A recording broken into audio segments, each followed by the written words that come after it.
Welcome to Fox 5 News. I am Shannon Williams. And I am Mackenzie Hibbler. And as all of you know, we have had breaking news last week about the shutting down of Texas Motor Speedway. We have decided, since this event has had such a huge impact on the community, we would run a special for our viewers to truly understand why this debacle is an occurrence. And so begins our consumer investigation of NASCAR and understanding this misunderstood culture.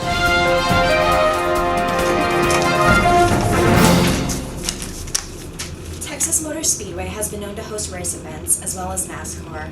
TMS opened February 1996. On a typical race day, every seat of the 190,000-seat arena is filled with screaming fans. This tradition has now come to an abrupt end. We go live in the field with Taylor Holmes for a recap of the events that transpired last week. Thank you, Shannon and Reagan. I am here at the empty NASCAR stadium where people used to come beer in hands and beard on base. For years, people have come to see the NASCAR events, but today, we're going in for a closer look.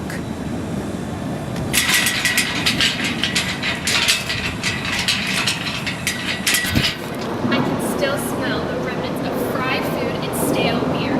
For years,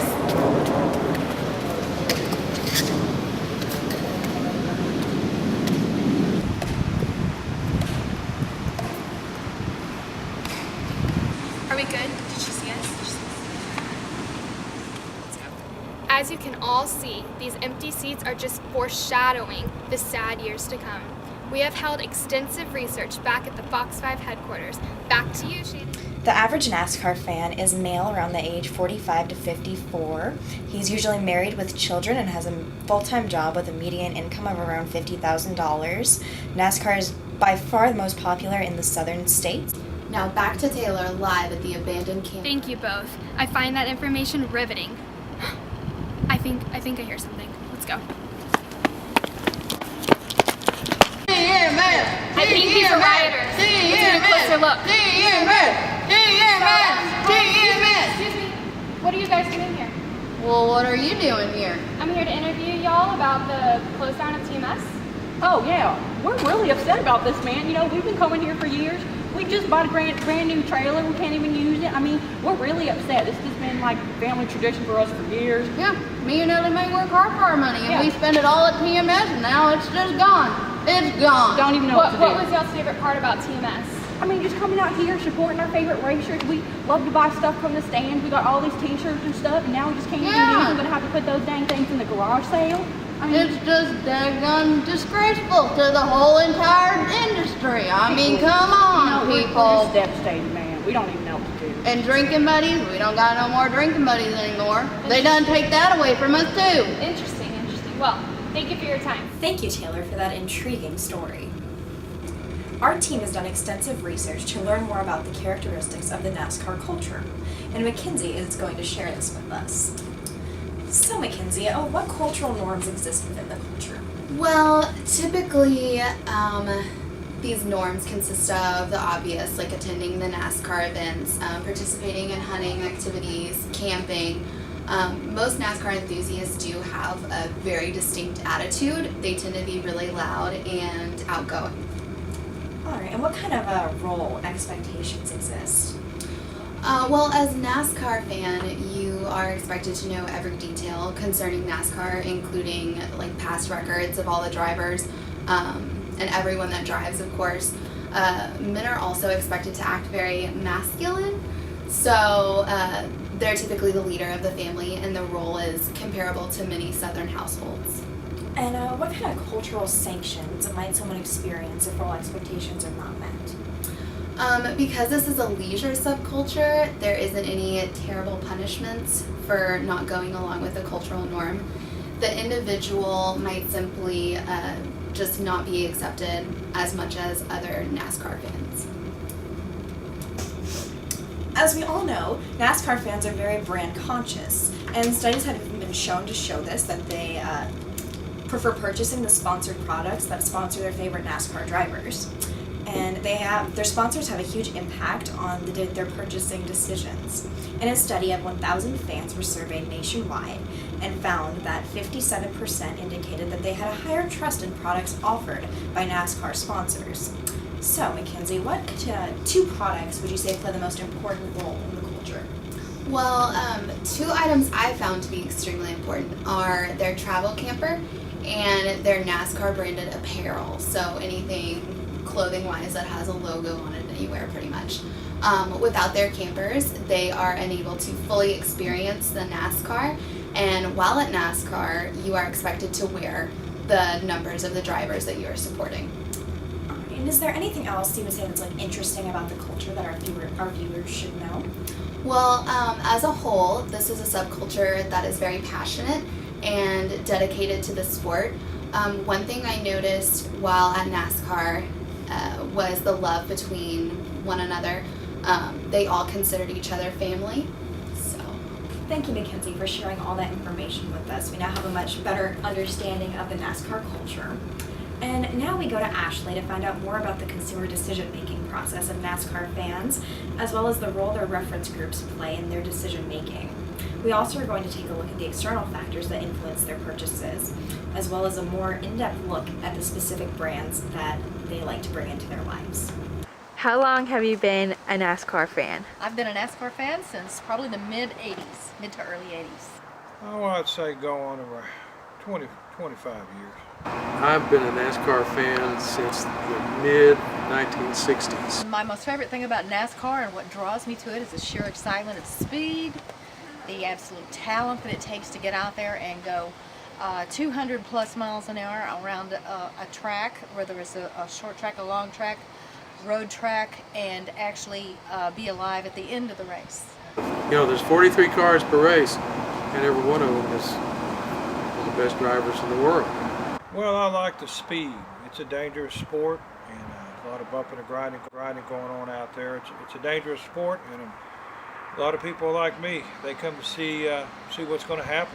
Do you feel a kinship to other NASCAR fans? Well, absolutely. It's fun to talk about the race and your favorite driver and what goes on and what's happened. It's just a kinship that you feel, especially if there's members of your family. Close friends, yes, as well. NASCAR fans are a very friendly group of people who like to associate together a lot, and enjoy life, and just a lifestyle. When you're at TMS and you aren't watching the actual race, what do you spend your time doing? Walking around, people watching. I go down to the trailers. I look at the advertisers, what they have, the goods and things that they have, the different drivers and their products, and the new styles that are coming out. I'll go back and maybe shop for a t-shirt or a hat, some memorabilia. Well, we spend our time out on the funway, outside of the track, just looking at stuff and checking out the exhibits and the gear, the NASCAR gear. Are there specific brands you associate with NASCAR, and what about them makes you associate them with NASCAR? The iconic DuPont, Home Depot, Lowe's, Budweiser.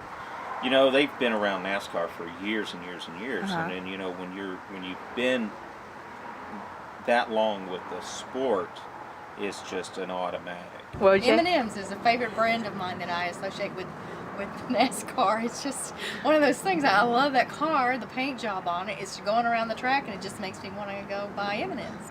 All the vehicles have these big, huge brand names on them, so whether it's Coke or Pepsi or Goodyear, the cars, they're rolling advertisement, and people, if you've got a favorite car, people will tend to buy those products, like Miller Lite.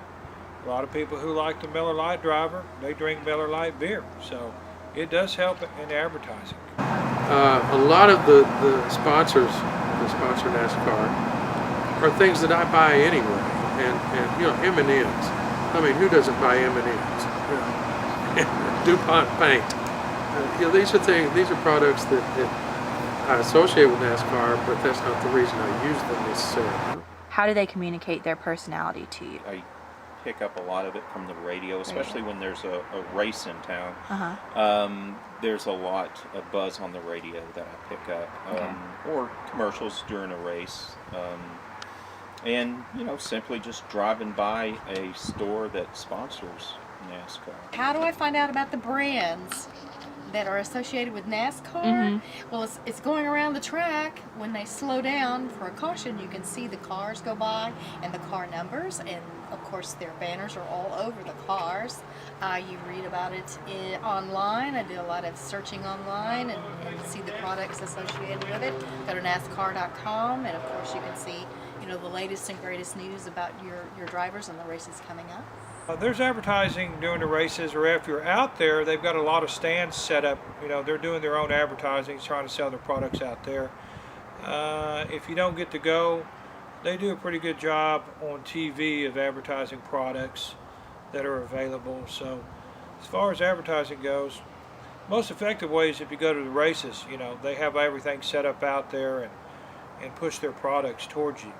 When you purchase products, what do you look for in a garment or item in order to show others that you are affiliated with the NASCAR culture? Now, sometimes if there's a NASCAR logo on something that interests me, then I may select that over as opposed to another item, you know, that doesn't. Well, typically the number. You know, a number is really your number one support. As a NASCAR fan, you support a driver, a particular number, a team. I choose a driver, and along with the driver comes a sponsor, and that's who. You know, it's a whole package thing. If you are interested in purchasing NASCAR products, who do you refer to for input on what to buy and where to buy it? You know, usually something I see someone is wearing, I'll ask them where they got it. I may seek something out online. Like if I'm at a race, I go down to the trailers and look at what they're advertising, and I look for something that I like. Well, I'm pretty familiar with NASCAR products, so honestly, you can go online. There's several magazine publications that are out that are strictly related to NASCAR, so you can get a page through them and get a really good look of the merchandise that's available, because the merchandise, there's a lot of merchandise. You know, everything from jackets to coffee cups to, you know, all kinds of stuff. Do I ever see family or friends with NASCAR products on and ask them about it? Of course. If there's a new jersey or a jacket or a hat that I haven't seen before, I'll say, hey, where did you get that? Okay, so you'd say that they're like your reference group, kind of. I would say yes, Okay. absolutely. Are you likely to shop at certain stores or purchase certain products because they are sponsors for certain NASCAR drivers? Not really. That really wouldn't drive me to make a purchase on a particular driver. It would be, I would have to be interested in the product, whether I would just go and buy something because of my driver. It would have to be something I would use. If I'm in the mall and run across a NASCAR shop or somebody else that's carrying NASCAR stuff, yeah, I'll stop there. If I'm in a store and they have NASCAR items on a rack or something, then I'll stop and select from that, or online. Okay. So do you go to places like NASCAR.com to get stuff? I do. What kind of stores do you frequently shop at? And do you find that you can buy stuff there that would be good to use at the races or wear to the races? Well, in the line of work that I'm in, yeah, I'm more commercialized. So a lot of places that I go looking for clothing and stuff like that, they have jackets that can be worn out there, and clothing, you know, that's more related to the NASCAR people and the NASCAR family. So you really don't, you know, see too many NASCAR people in Dillard's buying stuff they're going to wear out to the track. They're more to shop at someplace like Kohl's. You know, a lot of NASCAR guys go to Northern Tool, places like that. It's a little bit more commercialized. How are you expected to behave while at the race? How am I expected to behave while I'm at the race? Have a grand old time. I love to cheer the race on from beginning to end. I love the ceremony, all of the pomp and circumstance from when it begins to when there's actually a winner, and seeing the winner's circle and the celebration.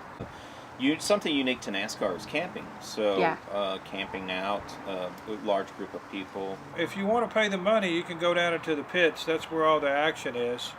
You can get a pit pass, go down there. You can actually see the cars within a certain amount of distance. The guys pulling up in the vehicle, the race cars, you know, and the cars being serviced. It's a lot more action down and around inside the center of the track And Okay. just, going down the infield, I like to do that, take pictures of the cars, and maybe get an autograph if I can, sure. If you're in the stands, how you expected to act. The Miller Lite's flowing, everybody's happy. You can get a better view from up in the stands because of the way, it's an oval. You're higher up, so you can get a better look at the track.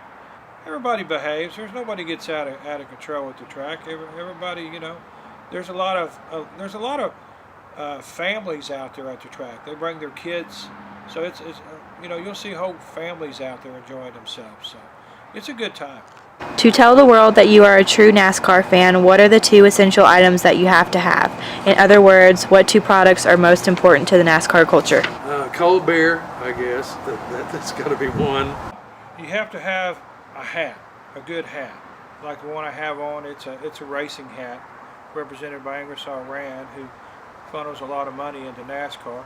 And I'd say, if the weather's cool, a jacket, a jacket like this is nice to have. If not, they have plenty of shirts that have the NASCAR emblems on them and the pictures of the drivers or the cars on the back. I would say a hat, jacket, t-shirt, M&M's. Gosh, the first thing that comes to mind is a ball cap. Everybody has a ball cap at the race with their favorite driver. And also a bumper sticker, a logo with your driver's number on it. Do you buy any of the little model cars or? I do. I have a collection of probably 60 Wow. die-cast cars. Okay. Yeah, they go way back. What do you think would happen if someone showed up and they didn't look like a NASCAR fan? Well, like I said, if somebody showed up and looked like they just bought them some shorts at Dillard's and some sandals, I don't know, they would probably stick out like a sore thumb. I'm sure there would be some comments directed towards you, everybody that shows up out there usually is dressed in NASCAR attire. Somebody might say, hey, cute outfit, or, something of that nature. Nothing too derogatory, but, you got to dress the part if you're going to show up at NASCAR. Do you feel pressure to participate in certain activities while at the race? Like, what happens if you don't? Do people look at you weird because you're not, drinking, having a good time or something? No, not really. Everyone's pretty chill. Everybody's pretty chilled. Sometimes, you get people that come up and want to sell you an electric service or a phone service or something, and that approach can be a little offset. But for the most part, everybody's pretty laid back. Other than TMS, have you ever attended any special events for NASCAR fans, like gone to a specific restaurant because they had the races on, or any events other than TMS? I've been to signature signing. I'm not one of those stalkers that stalk out drivers, but if it's close by, I'll pop in and see if I can talk to the driver. I go to a restaurant. I don't go to a restaurant because they have the race on, but if the race is on, there's a football game and a race. I'm torn between I catch myself watching both. Yeah. Because I'm so connected with what's going on with NASCAR that it draws my attention. So. Well, that concludes our special of the misunderstood subculture of NASCAR, and thank you for watching. I'm Mackenzie Hibbler. And I'm Shannon Williams. Thank you, and see you all next week.